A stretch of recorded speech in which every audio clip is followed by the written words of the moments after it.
Good evening, Madam President. Good evening to you also, and good evening to the people of the Philippines. President Hara, may I ask if you have felt the earthquake yesterday? Yes, I did. I was actually in a meeting with the cabinet members of the Philippines in the Malacanang Palace, and I remember the earthquake being very, very strong. Madam President, may I ask what were you and the cabinet members discussing about in the meeting? It's odd because we were actually discussing about the post-disaster briefing in case a natural disaster like an earthquake would happen. That's odd. In fact, the citizens would like to know what is this post-disaster briefing about?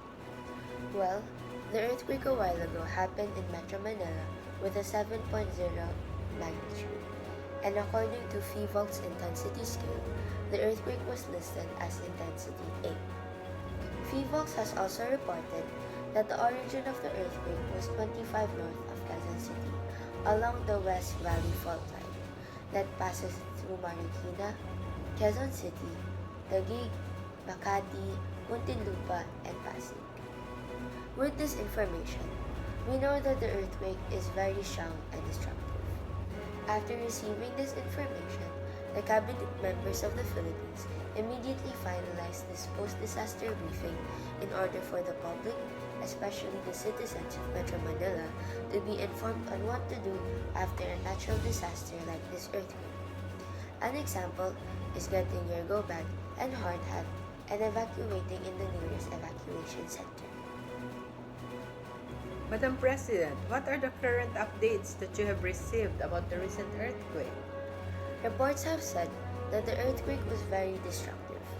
It has caused a lot of damage to buildings, houses, and other structures in the Metro Manila area. In fact, even the windows of the Malacanang Palace were shattered due to the very destructive earthquake. Reports also tell that aftershocks may also happen in a span of 10 days. Oh, really? Yes.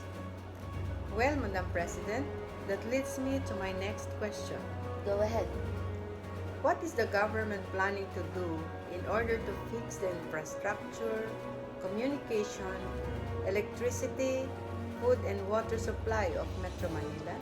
For the infrastructures, communication, and electricity, we will command the Department of Public Works and Highways to check all infrastructures like buildings, roads, bridges, electricity posts, and water pipes for any damages, especially infrastructures along the West Valley Fault Line. After the DPWH have checked, the government has decided to focus on the residents' houses first.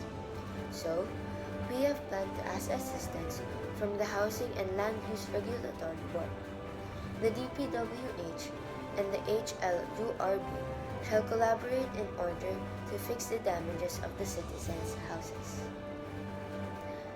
After the houses have been repaired, the DPWH will next fix other infrastructures, starting with the electricity posts, water pipes, and other communication systems will be repaired. Then roads and highways, then finally buildings.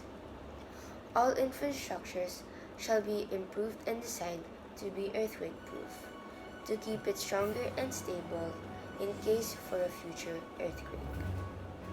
How about the food and water supply of the people, Madam President? For the food and water supply, we will be asking assistance from the Department of Agriculture to not just help us provide vegetables and crops for the people to eat, but to also have a program called Educate How to Vegetate.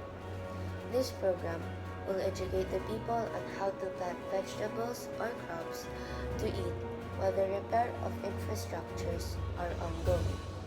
Wow, that's an amazing idea. Thank you. Where will this program happen? This will happen in the evacuation centers of the people. Evacuation centers may be a school or field near your location. The DA will go to different evacuation centers to establish this program. My last question, Madam President. Can you please give an encouraging message to the people so that they may be comforted through the earthquake? To the people of the Philippines, We have planned this carefully for the safety of each and every one of you. All we need is your trust, cooperation, and wise thinking in order for everyone to be safe. But even if we have a well-prepared plan, it is still important to pray and ask guidance and protection from our God.